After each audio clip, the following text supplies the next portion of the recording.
नमस्कार श्रोते हो, स्वागत आहे तुमचं मराठी नॉव्हल स्टुडिओमध्ये. चॅनलवर पहिल्यांदा झाला असाल तर चॅनलला सबस्क्राईब जरूर करा. चला तर मग सुरुवात करूया आपल्या कथेच्या वाचनाला.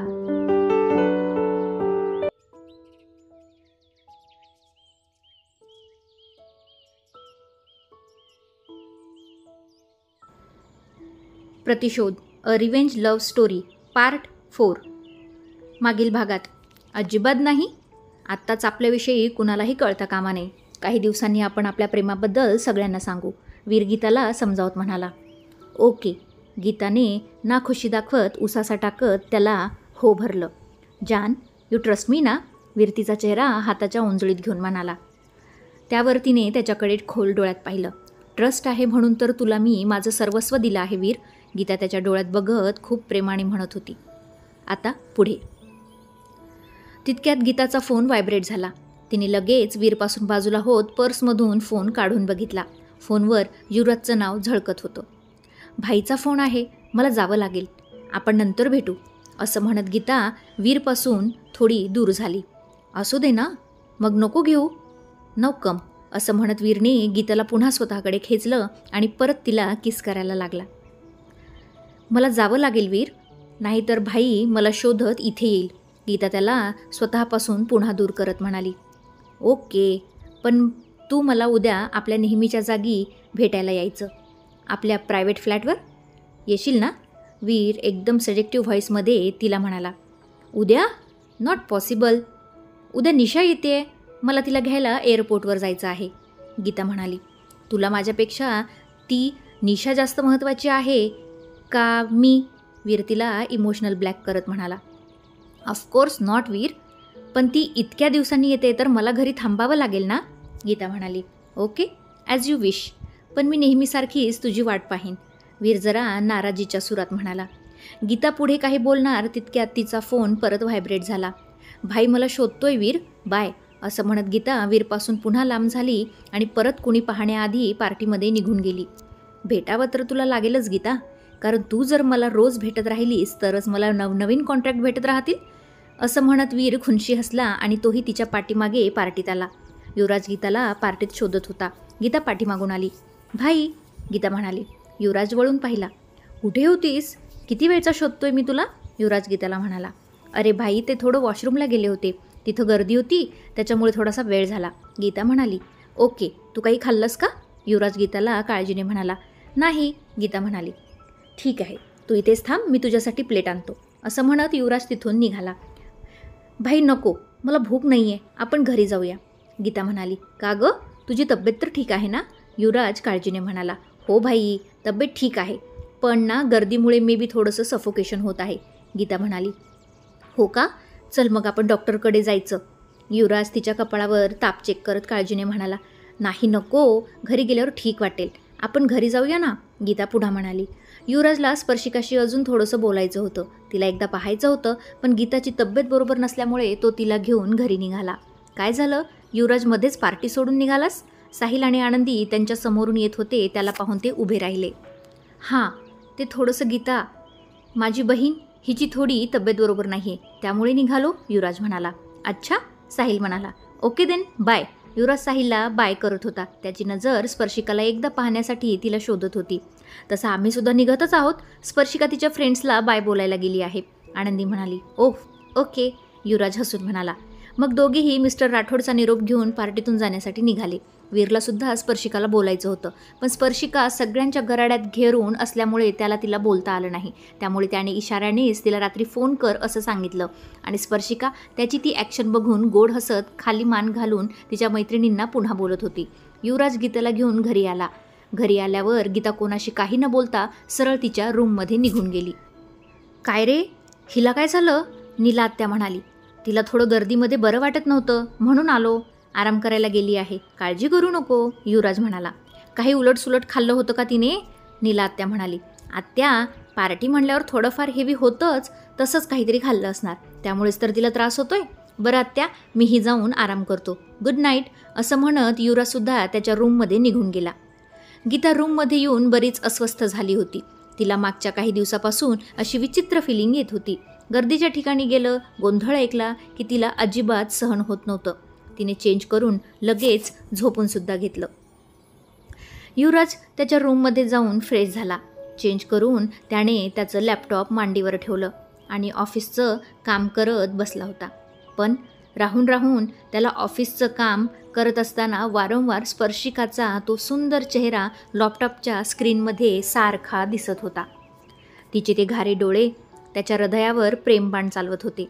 त्याने लगेच लॅपटॉप बंद करून त्याचा फोन हातात घेतला आणि फोन ऑन करत एका फोल्डरमधून आज पार्टीमध्ये स्पर्शिकाचे बरेच चोरून फोटो काढले होते, तो तेच फोटो झूम करून पाहत होता. त्यातील एका फोटोमध्ये ती वीरसोबत डान्स फ्लोअरवर उभी दिसली. युवराजने तो फोटो अजून झूम करून पाहिला आणि का कुणास ठाऊक युवराजच्या मनात वीरबद्दल आता जेलसी निर्माण झाली. तसा युवराज कधी कोणत्या मुलीकडे लगेच आकर्षित होत नव्हता, पण स्पर्शिकामध्ये काहीतरी वेगळंच होतं जे त्याला वारंवार तिच्याकडे खेचत होतं. आज सकाळीच तर तू मला भेटलीस आणि माझ्या हृदयावर, माझ्या विचारांवर राज्य करायला पण लागलीस. का असं केलंस? का मला सारखं छळत आहेस? युवराज स्पर्शिकाच्या फोटोला पाहून मनात म्हणत होता. इकडे स्पर्शिका घरी येऊन लगेच तिच्या रूममध्ये निघून गेली आणि पटकन दार लावून घेतलं.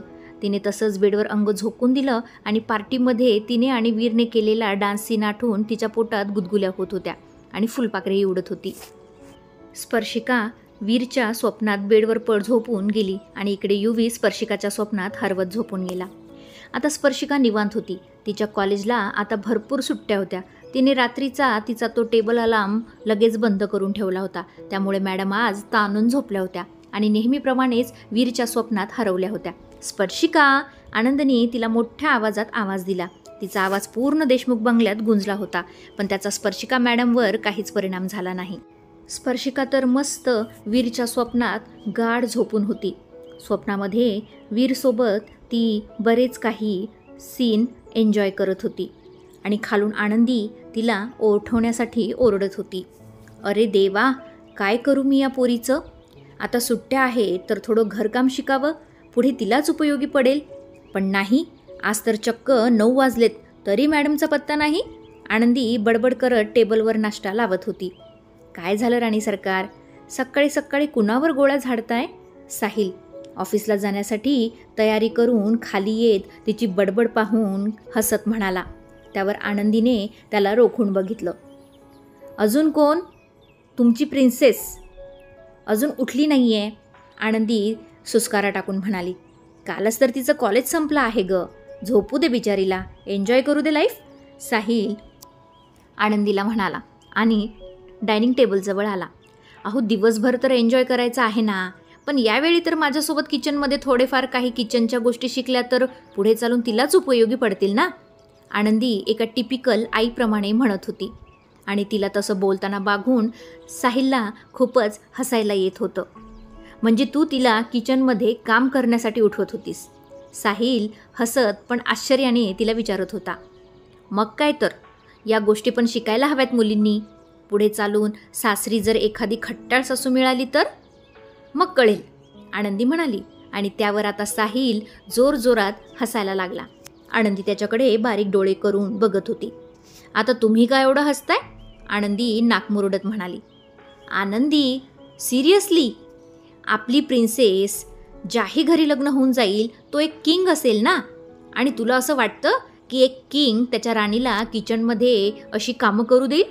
साहिल आनंदीला पुन्हा म्हणाला. किंग असू देत किंवा नसू देत, पण मुलींना सगळी कामं जमायलाच हवी. कधी कोणत्या गोष्टीची गरज पडेल काही सांगता येत नाही, आनंदी म्हणाली आणि तिने परत मोठ्या आवाजात स्पर्शिकाला आवाज दिला. स्पर्शिका, आनंदी पुन्हा म्हणाली. आणि यावेळी आनंदीचा आवाज इतका मोठा होता की त्यामुळे स्पर्शिका झोपेतून खडबडून जागी झाली आणि नेहमीप्रमाणेच तिचं स्वप्न मध्येच तुटलं. काय यार ही वहिनीपणा, वैताग आणते एक एकदा. नेहमी माझ्या आणि वीरच्या किस सीन सुरू असतो आणि हिला नेमका त्याच वेळी आवाज द्यायचा असतो, स्पर्शिका बेडवरून उठत बसत म्हणाली. तोच आनंदीचा परत एकदा मोठा आवाज तिच्या कानावर पडला. कमिंग, स्पर्शिकासुद्धा तेवढ्याच मोठ्या आवाजाने तिला प्रतिसाद देत ओरडली आणि उठून लगेच फ्रेश होण्यासाठी बाथरूममध्ये घुसली. स्पर्शिका तयार होऊन खाली नाश्त्यासाठी आली. साहिल डायनिंग टेबलवर तिचा वेट करत होता. गुड मॉर्निंग प्रिन्सेस, झाली झोप? साहिल म्हणाला. दादा तू ना वहिनीचं काहीतरी कर रे, सकाळी सकाळी ना हिचा गजर सुरू होतो, स्पर्शिका म्हणाली. आनंदीने तिच्याकडे बारीक डोळे करून पाहिलं. त्यावर स्पर्शिकाने नाक मुरडलं. या घरातला रूल आहे, प्रत्येकाने डायनिंग टेबलवर सकाळचा नाश्ता आणि संध्याकाळचं डिनर एकत्र करायचं, आनंदी म्हणाली. या या माहीत आहे, स्पर्शिका डोळे गोल फिरवत म्हणाली आणि प्लेटमध्ये वाढलेला तिचा नाश्ता खात होती. तितक्यात बाहेरून ड्रायव्हर आत आला. साहेब, गाडीला थोडा प्रॉब्लेम आलाय, दुसरी गाडी काढावी लागेल, ड्रायव्हर म्हणाला. काय रे, काय झालं गाडीला? काल तर ठीक होती ना, साहिल म्हणाला. माहीत नाही साहेब, काल तर स्पर्शिका मॅडम गाडी घेऊन गेल्या होत्या. मी आज सकाळी घेऊन बघतो तर काय गाडीचा पुढचा भाग थोडा पिचकला आहे. हे ऐकून स्पर्शिकाने लगेच दाताखाली जीभ चावली. साहिलने स्पर्शिकाकडे डोळे बारीक करून पाहिलं. प्रिन्सेस, साहिल म्हणाला. आनंदी तर गोंधळून त्या दोघांकडे पाहत होती. सॉरी दादा, काल सकाळी कॉलेजला जाताना एका गाडीसोबत थोडीशी डॅश झाली, स्पर्शिका नाराजीच्या स्वरात खाली मान घालून म्हणाली. काय, तू गाडी ठोकलीस? तुला कुठे लागलं तर नाही ना? आनंदी काळजीने स्पर्शिकाला जवळ येत तिच्या हातापायाला चेक करत म्हणत होती. वहिनी, अगं मला जर लागलं असतं तर मी इथे असते का, हॉस्पिटलमध्ये नसते का? स्पर्शिका तिच्याकडे बघून वैतक म्हणाली. आणि तू कधी गाडी घेऊन गेलीस? मला तर माहीतसुद्धा नाही, आनंदी आश्चर्याने पुन्हा तिला रोखून बघत म्हणाली. आणि त्यानंतर तिने साहिलकडे पाहिलं. बिचाऱ्या साहिलने घाबरून नजर चोरली. चढवा, अजून डोक्यावर चढवा, थोडक्यात निपटलं म्हणून झालं, नाहीतर जास्त काही दुखापत झाली असती तर काय केलं असतं आपण? आनंदी आता साहिलला बरीच रागवत होती. स्पर्शिकाच्या बाबतीत ती बरीच पॉझिटिव्ह होती. तिला मूल जरी नसलं तरी स्पर्शिकाला ती स्वतःच्या मुलाप्रमाणे वागवत होती. अगं पण मला काहीच झालं नाही आहे, उलट समोरच्याच गाडीचे हेडलाईट तुटले, असं म्हणून स्पर्शिका हसत होती. आणि तुला हे सांगताना जरासुद्धा लाज वाटत नाही? त्या माणसानं बरंच तुला रागवलं नाही? आनंदी पुन्हा तिला रोखून बघत म्हणाली. छे, उलट ना आम्हीच त्यांची बोलती बंद केली, स्पर्शिका असं म्हणून पुन्हा जोरजोरात कालचा घडलेला प्रसंग आठवून हसायला लागली. दादा, तुला माहिती आहे का मी काल ज्यांची गाडी ठोकली ती कुणाची होती?